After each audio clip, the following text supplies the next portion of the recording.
I mean, it's a cool sport. Like it's like nobody coaching you, telling you what to do. You can be free, do what you want to do. And yeah, everybody say, oh, black people not supposed to skate like that. But then I seen like other black skateboarders like Keelan Dad, Terry Kennedy, and that motivated me to skate. I want to bring a different aspect.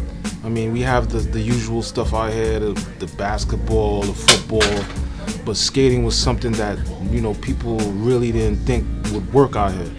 But I seen the vision for it, and I seen that kids would really use the service that I'm providing. So, they're really excited about it, and I'm just trying to bring that to them.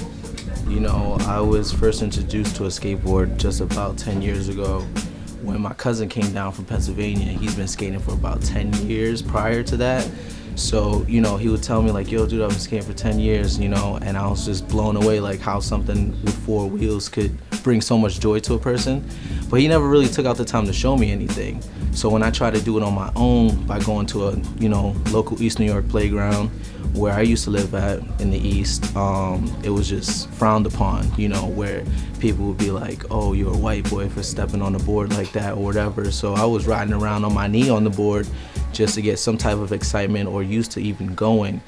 It was until I moved out of the East and into Queens where I was reintroduced to skateboarding again, to where it just changed my life, changed my views, changed everything that I've ever thought about, to making me more confident, making me more aggressive, and just taking charge of certain things. And skateboarding did that for me, and I tried to definitely share that with a lot of people because nobody taught me how to skate. But I might have taught dozens how to skate out in Queens or wherever I happen to be when I'm skating. And I just feel like skateboarding could be something that, something bigger than just a hobby. It could be even bigger than just a sport, and it's not even considered as a sport. But, I feel like the advantages that comes from just doing something that makes you happy or is that you can just progressively get good at can definitely take you to places you would never believe. The Lord Barker Skate Shop coming here is something very special to me because it's the first shop in East New York. It's the first time a skateboarder from around here can be in the neighborhood and get new trucks and get new wheels and get a new board. So it's like, I'm excited. Like when I heard about it, I was so hyped. It's like, I would rather my stuff be in here than be in one of the most popular spots in New York or in LA or whatever. It's like, this is this is something powerful, and that's what Flight Boys is all about. It's about, culture and empowering one another at this ground level, where it's like everybody is trying to build their foundation. So I'm honestly blessed and appreciative to even be a part of this movement because I see it as a movement. Being the first skate shop in East New York, this is like, it's not something small, but people see it, people don't really notice it for what it is. And I think in the months to come, or the years, people will start understanding what something like this means, where the neighborhood hasn't been gentrified and we're still here and we're gonna thrive. I don't think the neighborhood is really changing. I think it's just been like that, but people haven't been noticing. I grew up in this neighborhood all my life, you could say, and I always knew there were hidden gems out here because people, like to throw out the negative. And I always felt that, there was always a positive. I'm from East New York. I'm a business owner, and I'm an example of that. So I always knew there was a positive thing that can be brought out to light in the neighborhood. So I don't think it's changing. I think it's just being exposed. That's how I look at it. A lot of the kids have, as I said, these talents that nobody's really seeing. East New York is just not about the bad, the crime, and all this other stuff, man. Every neighborhood has these things, but as I said, they intensify it with East New York to make it feel like that's all we have, and it's much more than that. I'm just trying to bring that out, basically, man. The skating is just one way that these kids can bring that out, man. And I want to have a kid from East New York or the X Games. You know what I'm saying? I want to have a kid out here who can, basically do show that there's much better things out here than what people think it is. So that's my main objective right now, is just to do that, bring that out. We've held flight night showcases, that's what we called it, flight night, and it was basically the brand, Flight Boys brand, put it on a showcase in a local venue, bringing out a whole bunch of underground artists, and we're gonna bring that back for spring. But flight night showcase some of the hottest hip hop artists and bands that you could imagine. You know, it's like Phony People performed at one of the flight night events, one of the first one actually, back in like I don't even know the date, probably like 09 or something like that, or 08, I don't remember. But Capital Steez had one of his first shows at a flight night event, you know, back in the day. So the flight night events have been something big for Brooklyn, for the community, like for a minute, and I think bringing that back is the best thing to do. So right now we're working on a show in the spring, and that's for the spring line, so we're gonna be giving out clothes. We're gonna have some of the hottest artists out. You know, it's gonna be at a nice venue, and it's just gonna be awesome, yo.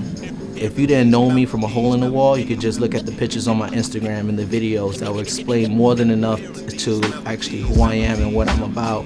And just seeing me in person and being able to shake my hand, you get the rest of the gist right there. Like, you know, I'm not some dude who, you know, started a brand and wanted to be the next Supreme.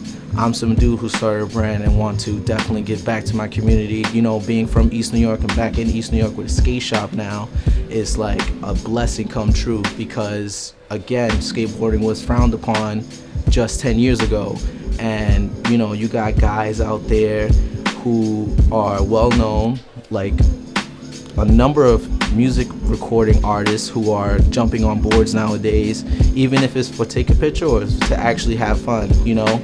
And I'm pretty sure even where they are when they started, they found out that spark in skateboarding that really like changed a lot of other things that probably haven't changed for them yet, even though they went down the paths they went and experienced what they experienced. But that was before skateboarding. So, you know, I feel like skateboarding is a great outlet, you know, to definitely be creative, to do things differently and outside the bar, outside the lines. There is no wrong way to skate. You know, there is no the best skater, because everyone has a style. Everyone has, you know, their own kind of gist to how they want to do things. Some people record a certain way, some people just don't care, you know? And there's nothing wrong with that, because at the end of the day, you're having fun. You're loving what you're doing. You're not doing it for a specific reason unless you're obliged to, like being signed to a major company or something and they're demanding you to have a certain amount of footage or whatever. Right now, we're doing a campaign called We All We Got, and We All We Got is basically, the campaign is about unity, it's about community. The Lord Barker skate shop opening in East New York, that really played a big part in me coming out with the We All We Got campaign, because you in a neighborhood where it hasn't been gentrified yet, and the people that were in the neighborhood are still in the neighborhood. And I think that's a big thing, that now there's a skate shop, you know, in East New York, Lord Barker, and we're part of that, you know. So I was like, nah, we're gonna do something for the shop. At the end of the day, it's all about doing something you love, regardless if it's skateboarding, doing music or art. Just try to do something once and do it real good, because 10,000 hours of practicing makes you a pro at it. I mean, that's what I've been hearing, that's what I've been seeing. You know, I haven't exactly gotten to my 10,000 hours of skateboarding yet, but when I get there, I'll be just as fine as the way I am now, you know, just having more fun, being able to do more things at a time. But, you know, my visions on everything is just going on and just spreading that love and positivity, and just showing people that, you know, jumping on a board with four wheels could really change your life. Well, Lord Barker was something, I just wanted to represent my name. That was one of my initiatives at first, just to, you know, show, you know, I'm very proud of my name and my father, my generation that I'm trying to represent. So Barker is just, you know, a way to express that. The Lord, I feel that we as people come from kings and queens, so that's why I took the Lord itself and made that something that would stand out. So it's just to say that we are kings and queens of the race itself, and we should remember that we come from royalty. So that's why I put Lord. I emphasize Lord with it. So that's what I came from.